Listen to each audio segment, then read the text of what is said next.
Halo semuanya, perkenalkan nama saya Anindya Akila, kelas 8B, nomor absen 5. Nah, mari belajar yuk perbedaan kalimat kata sinonim dan antonim. Nah, yang pertama, pengertian kalimat sinonim. Apa sih kalimat sinonim itu? Jadi, sinonim adalah bentuk bahasa yang maknanya mirip atau sama dengan bentuk bahasa lain. Selain itu, sinonim juga mempunyai macam-macam. Yang pertama, sinonim mutlak. Sinonim mutlak adalah kata yang dapat bertukar tempat dalam konteks kebahasaan apapun tanpa mengubah makna struktural dan leksikal dalam rangkaian kata, frasa, klausa, atau kalimat. Contoh, lari sama dengan laku, komestik sama dengan alat kecantikan. Yang kedua, sinonim semirip. Sinonim ini memiliki pengertian yang sama dengan sinonim mutlak, tetapi kata-kata tersebut hanya bisa bertukar tempat tanpa mengubah makna struktural dan leksikal rangkaian kata, frasa, klausa, kalimat tersebut saja. Contohnya, lahirlah sama dengan jasmania. Dan yang ketiga, sinonim selingkuh. Sinonim selingkuh adalah kata-kata yang dapat saling mengganti dalam satu konteks kebahasaan tertentu saja, secara struktural dan leksikal. Contoh, lemah sama dengan lemas. Inilah contoh sinonim. Nah, apakah kalian sudah paham tentang kalimat sinonim itu? Kalau sudah, mari kita lanjut ke pengertian kalimat antonim. Dan yang kedua, kalimat antonim. Antonim juga dikenal sebagai counter term. Kata antonim yang berasal dari kombinasi dua istilah Yunani yaitu anti yang berarti berlawanan dan onim yang berasal dari onoma yang juga berarti nama. Edward Finnegan sendiri mendefinisikan antonim sebagai suatu hubungan biner antara istilah dengan makna yang kemudian ada dan saling melengkapi. Antonim atau antonimi merupakan hubungan semantik antara dua buah satuan ujaran yang maknanya kemudian menyatakan kebalikan, pertentangan, ataupun kontras antara yang satu dengan yang lain. Sifat antonim. Yang pertama, oposisi majemuk. Oposisi majemuk yaitu oposisi yang mencakup suatu perangkat yang terdiri dari dua kata.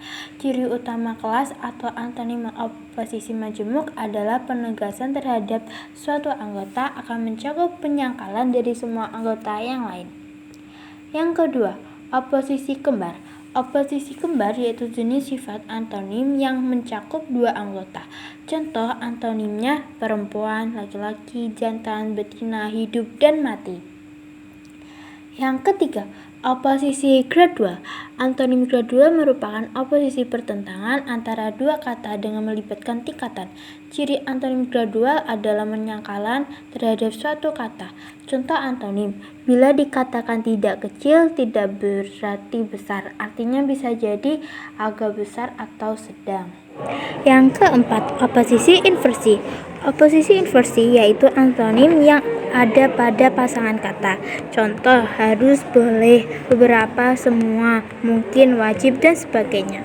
Contoh kalimat, kakak diharuskan tidak menjadi perokok, sama dengan kakak tidak diperbolehkan menjadi perokok. Yang kelima, oposisi hierarkis. Antonim hierarkis merupakan sifat antonim yang makna antara kata-katanya memiliki pertentangan, tapi berada dalam posisi bertingkat. Sifat antonim hierarkis punya kriteria khusus, yakni tingkat yang menjadi pembeda dari sifat antonim majemuk. Contoh, milimeter, sentimeter, Januari, Februari, Maret, dan sebagainya. Dan yang keenam, oposisi relasional. Antonim relasional yaitu pertentangan antara dua buah kata yang hadirnya saling berhubungan. Relasi pada sifat oposisi ini termasuk dalam kata-kata yang menyatakan arah berlawanan. Contoh, utara, selatan, timur, barat, bawah, atas, kiri, kanan, dan sebagainya. Dan yang terakhir, jenis antonim. Yang pertama, antonim biner. Jenis antonim biner merupakan yaitu jenis antonim yang memasakkan makna suatu kata. Biner adalah pernyataan tentang siapa atau apa. Contoh, pria, wanita, guru, dan murid. Yang kedua, antonim non-biner. Antonim non-biner yaitu kebalikan dari antonim biner. Oposisi kata antonim non-biner bisa melawan makna berbagai kata. Contoh, barat, selatan, ayah, paman, luas, sempit. Nah, inilah contoh antonim. Nah, itu saja yang saya sampaikan. Sekian, terima kasih.